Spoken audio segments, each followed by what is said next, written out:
अब तक बीजेपी पर रिश्वत लेने का आरोप लगा रही कांग्रेस नए खुलासे से खुद ही फंस गई है।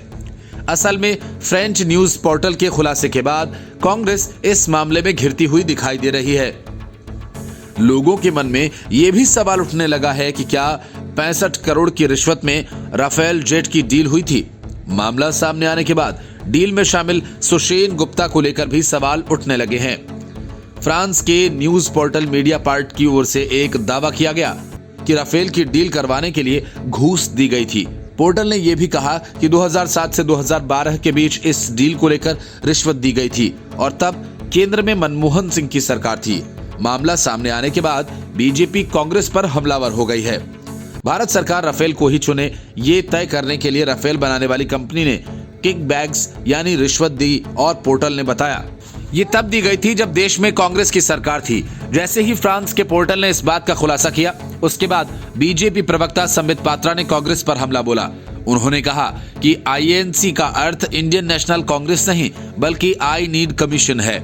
संबित पात्रा यहीं नहीं रुके, उन्होंने सोनिया गांधी और राहुल गांधी पर निशाना साधते हुए कहा कि कौन कहता है कि भ्रष्टाचार का ठिकाना नहीं होता, भ्रष्टाचार का पता है 10 जनपद। शायरी के तर्ज पर उन्होंने कहा कि घोटाले एक नहीं कई हजार हो गए, रिश्वत के आंकड़े भी करोड़ों के पार हो गए। जनता को लूटा कांग्रेस ने इस तरह कि उनके शर्म भी शर्मसार हो गए।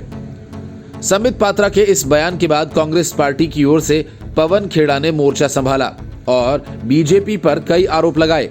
उन्होंने कहा कि आप बिना निविदा के जाकर विमान खरीद लेते हैं। 526 करोड़ का विमान 1670 करोड़ में खरीदा जाता है और आरोप हम पर लगाते हैं।